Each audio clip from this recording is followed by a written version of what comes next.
और एडिटोरियल था times of India का, लेकिन वो मुझे उतना ठीक नहीं लगा। ये मुझे सही लगा क्योंकि इसमें इंडिया से रिलेटेड है। इलेक्ट्रिक व्हीकल को कैसे हमको इलेक्ट्रीफाई करना है, सारी चीज़ों को उस बारे में जानकारी दी गई है, बहुत शानदार है। ठीक है, आप ज़रूर पढ़ेंगे, नॉलेज मिलेगा उसमें, बहुत शानदार है। और इसी तरीके ये चूँकि क्लियर नहीं है दोस्तों, आप देख पा रहे हैं क्लियर नहीं है, तो हम ये सारे टेक्स्ट को मैंने इधर डाला हुआ है यहाँ पे। ठीक है, ये आप देख सकते हैं। तो इसमें ट्रांसलेशन भी डाला हुआ है दोस्तों, ट्रांसलेशन भी मैंने डाल दिया है पूरे एडिटोरियल का। आप सबसे पहले आप तो ये करें, फ्रेजेस भी है इसके अंदर। कट बैक ऑन का मतलब होता है कम करना, डिपेंडेंस ऑन का मतलब निर्भरता है, तो सबको पता है। सब्जेक्ट टू का मतलब होता है के अधीन। Price are subject to change, कीमतें बदल सकती हैं। मूविंग पार्ट्स का मतलब यह है कई बदलती चीज़ें। The plan has many moving parts, योजना में कई बदलती चीज़ें हैं। ठीक है, मूव अवे फ्रॉम, छोड़ना। ये पूरा वीडियो को पोस्ट कर एक एक को पढ़िए, इसको भी पढ़िए, इसको पढ़िए, यहाँ से आता। उसके बाद जाइए वोकेबलरी के अंदर, इलेक्ट्रीफाई बहुत तेज़ करना, ये भी हमने पढ़ लिया। अनसर्टेनिटी अनिश्चितता, टर्बुलेंस अशांति, है ना। टर्बुलेंस का मतलब होता है अशांति, यानी जहाँ पे शांति ना हो। सैंक्शन प्रतिबंध, टैरिफ्स, क्लाइमेट जलवायु, energy security.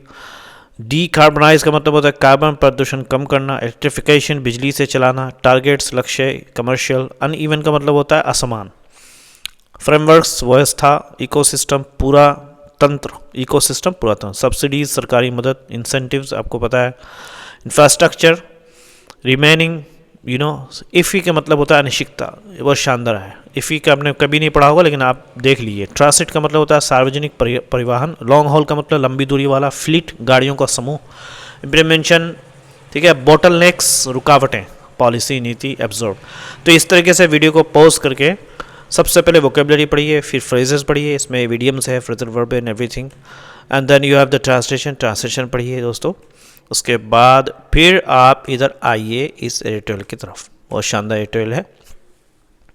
How to go electric, कैसे जाना है इलेक्ट्रिक, यानी कैसे हमको पेट्रोल छोड़ करके अपनी गाड़ियों को इलेक्ट्रिक बनाना चाहिए, बिजली से चलने वाला बनाना चाहिए। कहने के इंडिया नहीं कर सकता है, कांट प्रोटेक्ट, नहीं बचा सकता इट्सेल्फ, अपने आप को बेहतर, from a future oil shock, या फ्यूचर में यानी भविष्य में होने वाली ऑयल शॉक, ऑयल से झटका, यानी ऑयल की कभी कीमतें क्या है बहुत ज़्यादा बढ़ जाएंगे, उस झटके से क्या है अपने आप को नहीं बचा सकता है बेहतर तरीके से, जब तक के अनलेस, जब तक के कमर्शियल यानी ऐसी कमर्शियल व्हीकल जो बिजनेस पर्पस के लिए जो गाड़ियाँ चलाई जाती है, फ्लीट, बिजनेस पर्पस के लिए जो फ्लीट है, समूह है, इज़ इलेक्ट्रीफाइड, उसको इलेक्ट्रीफाइड किया जाए, उसको बिजली से चलाया जाए। यानी अगर भारत अपने भविष्य सभी व्यापारिक वाहनों को, है ना, कमर्शियल व्हीकल्स, सभी व्यापारिक वाहनों को बिजली से चलने वाला नहीं बनाएगा, इसका मतलब क्या है, बिजली से चलने वाला अगर नहीं बनाएगा तो वो भविष्य में तेल की कमी या महंगाई, फ्यूचर ऑयल शॉक, भविष्य में तेल की झटका या तेल की कमी या हो जाए या महंगाई हो जाए, से अपने आप को कांट प्रोटेक्ट सेल्फ बेटर, अच्छी तरीके से अपने आप को नहीं बचा सकता इंडिया। तो बहुत ज़रूरी है इलेक्ट्रीफाई होना। ऑयल शॉक का मतलब होता है दोस्तों, ऑयल शॉक का क्या मतलब हुआ है अचानक तेल बहुत महंगा या कम हो जाना, उसको ऑयल शॉक बोलते हैं। कमर्शियल व्हीकल फ्लीट आपको पता है, यानी सभी व्यापारिक वाहन जैसे ट्रक, बस, डिलीवरी वैन होती है आदि। इलेक्ट्रीफाइड का मतलब होता है बिजली से चलने वाला बना देना। चलिए हम यहाँ पढ़ते हैं, हमने पढ़ लिया दोस्तों। येट अनदर, के अगर खाड़ी में फिर से युद्ध हो जाए, येट अनदर, अगर एक और गल्फ वार, खाड़ी का वार, शुद्ध चाहिए कि इलेक्ट्रीफाई तेज़ कर दे, बिजली वाला कर दे, स्पीड को, एंड स्केल और स्तर को, यानी बहुत तेज़ी से काम होना चाहिए कि हम अपने वाहनों को इलेक्ट्रीफाई पे उसको बिजली वाला बना। एट विच, जिस पर, इंडिया कट्स बैक का मतलब होता है कम कर दे, ऑन इट्स, अपनी डिपेंडेंस, निर्भरता को, ऑन इम्पोर्टेड, आने वाले ऑयल पर, यानी जो इंपोर्ट किया जाता है ऑयल पर और गैस पर। सप्लाई ऑफ विच,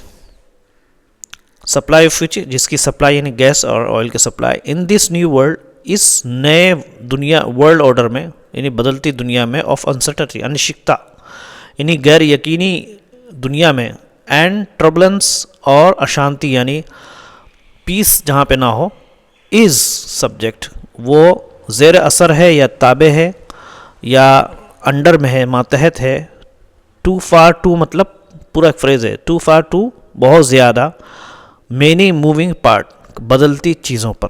वो क्या चीज़ हैं? सैंक्शन है, प्रतिबंध से है, प्रतिबंध से लेकर के टैरिफ टैक्सेस से लेकर बॉम्ब्स, यानी इस वक्त गैस और ऑयल की जो सप्लाई है दोस्तों, वो कभी भी आपकी कम भी हो सकती है, कभी उसका प्राइस भी बढ़ सकता है।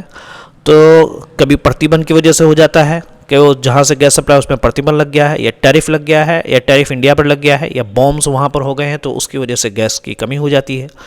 तो इस मौके पर इंडिया को क्या करना चाहिए कि कट्स बैक, अपने निर्भरता को कम करना चाहिए इम्पोर्टेंट ऑयल पर, और electrify the speed and scale का मतलब हो गया दोस्तों कि बहुत बड़े स्तर पर काम करना चाहिए, बहुत तेज़, है ना। इलेक्ट्रीफाई जैसे बिजली की तरह इलेक्ट्रीफाइड स्पीड, बहुत तेज़ी से स्पीड को काम करना चाहिए ना। इलेक्ट्रीफाई को काम करने के लिए, बिजली से चलाने के लिए बहुत तेज़ी से काम करना चाहिए और बड़े स्तर पर काम करना चाहिए।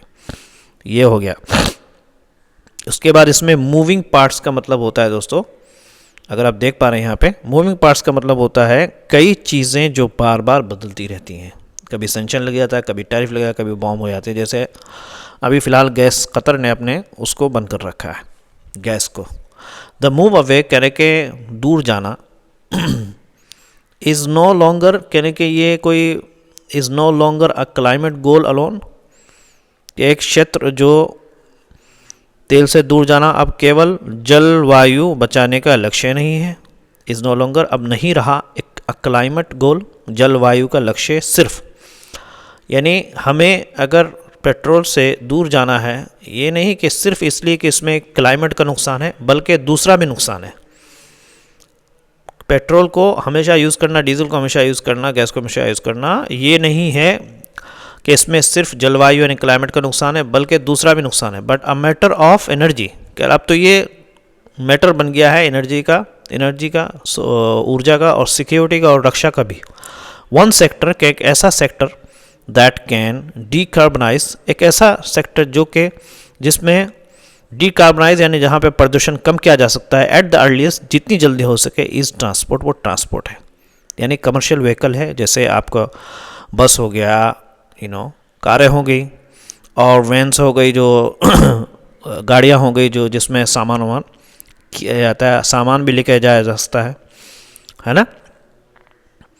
तो उसमें उसको जो है, इसको जितनी जल्दी हो सके उसको इलेक्ट्रीफाई किया जाए, उस पर पेट्रोल और डीजल पर निर्भर ना किया जाए। Goals on electrification of transport are serious, कह रहे कि परिवहन को बिजली से चलाने का लक्ष्य बहुत ही गंभीर है। गोल्स है ना, लक्ष्य जो है ऑन इलेक्ट्रिफिकेशन, बिजली से चलाने का, ऑफ ट्रांसपोर्ट, परिवहन को, आर सीरियस बहुत गंभीर है कि हमें इसको सीरियसली लेना चाहिए। कह रहे कि इंडिया टारगेट, इंडिया का जो निशान बनाता है ईवी इलेक्ट्रिक व्हीकल साइकिल का सेल्स का जो शेयर्स है वो 30% का है इन प्राइवेट सेक्टर कार्स में, 70% इन कमर्शियल व्हीकल, और 70% जो है वो कमर्शियल व्हीकल यानी बिजनेस वाले परिणाम। बिजनेस से मतलब जो काम से रिलेटेड है, प्राइवेट नहीं है, जो पब्लिक है, जैसे ट्रांसपोर्ट हो गया आपका, बसें हो गई हैं, है ना। तो अभी कारें हैं, वैन है, आदि हैं, जैसे डिलीवरी बसेस हो गई, कार्गो वाली हो गई। 40% बसेस, 40% बसेस में है इंडिया का शेयर। ईवी इलेक्ट्रिक सेल का जो शेयर था, ठीक है, जो टारगेट था वो 80% इन 2 and 3 व्हीलर्स बाय 2030, यानी 2030 तक तकरीबन 80% इलेक्ट्रीफाई करना है 2 व्हीलर में भी और 3 व्हीलर में भी 2010 तक। यह इनका टारगेट है इंडिया का, कि टारगेट बना रखा। लेकिन बट अनइवन पॉलिसी, लेकिन असमान नीति में क्या भारत का लक्ष्य है कि निजी कारों में 30% बिक्री और इलेक्ट्रिक गाड़ियों की हो, कमर्शियल गाड़ियों में 70% इलेक्ट्रिक हो। ये भारत का टारगेट है दोस्तों, कमर्शियल गाड़ियों में 70% हो, और 2 पहिया और 3 पहियों में, और बसों में 40% का होना चाहिए इलेक्ट्रिक, है ना। और 2 पहिया और 3 पहिए वाहनों में 80% इलेक्ट्रिक हो, है ना, 2 पहिया और 3 पहिए वाहनों में 80%, ये 80% क्या हो दोस्तों, टारगेट है इंडिया का कि वाहन जो हो इलेक्ट्रिक होना चाहिए क्या 2030 तक। लेकिन असमान नीति और पैसे की व्यवस्था के कारण रास्ता कठिन हो जाता है। बट अनइवन पॉलिसी, लेकिन असमान नीति एंड फंडिंग, और फंडिंग पैसे की कमी की वजह से, और फंडिंग फ्रेमवर्क्स, फंडिंग का अव्यवस्था जो है, फंडिंग पैसे की व्यवस्था मेक्स बनाता है for a bumpy road. Bumpy road का मतलब होता है कठिन और समस्याओं से भरा रास्ता बना देता है एक बम्पी रोड के लिए। यानी ये बहुत ही मुश्किल काम है। कभी पैसे की कमी होती है, कभी इंफ्रास्ट्रक्चर नहीं है, कभी आपके पास जो है चार्जिंग स्टेशन नहीं, बहुत सारी परेशानी होती है। आपके इलेक्ट्रिक गाड़ियाँ लोग लेते तो है, लेकिन वो बस शहरों में लेने के लिए, लंबे दूर तक के लिए नहीं लेते हैं। क्यों? इसलिए आपने देखा होगा बहुत ही रेयरली आपको कहीं मिलता होगा शायद इलेक्ट्रिक वाला, वो भी मेट्रो सिटीज़ में मिलेगा आपको। IEEFA, जिसका फुल फॉर्म है institute for energy economics and financial analysis. ठीक है, ये संस्था है दोस्तों जो कि जिसका काम क्या है, और देखती है कितनी इलेक्ट्रिसिटी है, क्या हो रहा है क्या नहीं हो रहा है, सब काम है दोस्तों।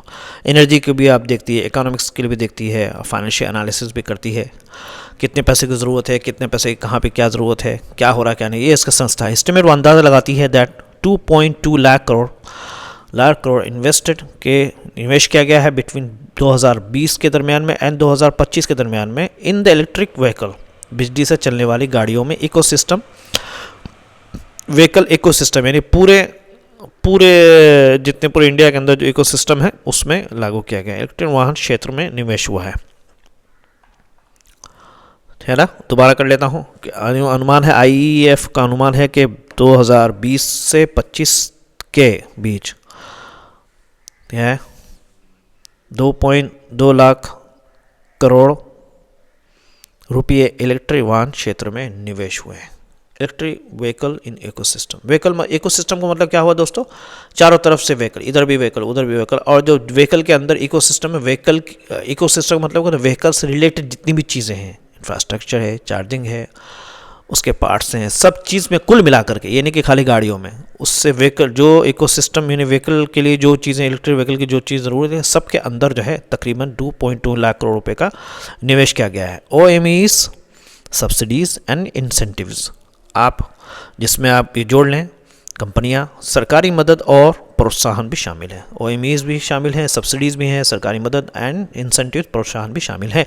इन्हें कुल मिला करके इकोसिस्टम इसी को बोलते हैं। एंड स्पेंडिंग, और खर्च करना कहने के, और सार्वजनिक चार्जिंग स्टेशन पर खर्च 12 लाख करोड़ रुपए में से केवल 80% ही हुआ है। एंड स्पेंडिंग, खर्च करना ऑन पब्लिक चार्जिंग, सार्वजनिक चार्जिंग इंफ्रास्ट्रक्चर पे वाज, वो कितना था दोस्तों, बेयरली महज 80% ऑफ द 12.5 लाख करोड़ का सिर्फ 80% खर्च हुआ है, जो करोड़ रुपये जो कि नीडेड टू मीट, जिसकी ज़रूरत थी कि वो 2030 तक क्या हो जाए, जहां करोड़ रुपये खर्च हुए 80% ही हुआ है। तो ज़रूरत थी कि वो 2 लाख करोड़ रुपए कम से कम जो है वो 2030 का जो लक्ष्य था, 2030 के लक्ष्य तक, उसमें से कम 12.5 लाख करोड़ की ज़रूरत थी कि उसमें खर्च करना चाहिए इलेक्ट्रिक में, लेकिन उसका सिर्फ 80% अभी तक खर्च हुआ है। तो इससे ये पता चलता है कि हम लोग ज़्यादा सीरियस नहीं है। Where the remaining 10 lakh crore, जबकि बाकी रहने वाला जो 10 लाख का जो करोड़ है विल कम, आएगा फ्रॉम, कहाँ से आएगा भाई, कहाँ से आएगा, फ्रॉम आएगा कहाँ से, इज़ इफ़ी, पता ही नहीं है। इफ़ी का मतलब क्या है दोस्तों, अनिश्चित है, पता नहीं आएगा कि नहीं आएगा, यानी बाकी 10 लाख करोड़ रुपये कहाँ से आएंगे ये पक्का नहीं है, समझे। फ्रॉम इज इफ़ी, विल कम फ्रॉम, कहाँ से आएगा, इज इफ़ी, पक्का नहीं। मोर ओवर, इसके अलावा वाओ, जबकि इलेक्ट्रिक 3 व्हीलर जो attracted the largest share of investment around 78%, जबकि कह रहे कि इसके अलावा, मोर ओवर, इसके अलावा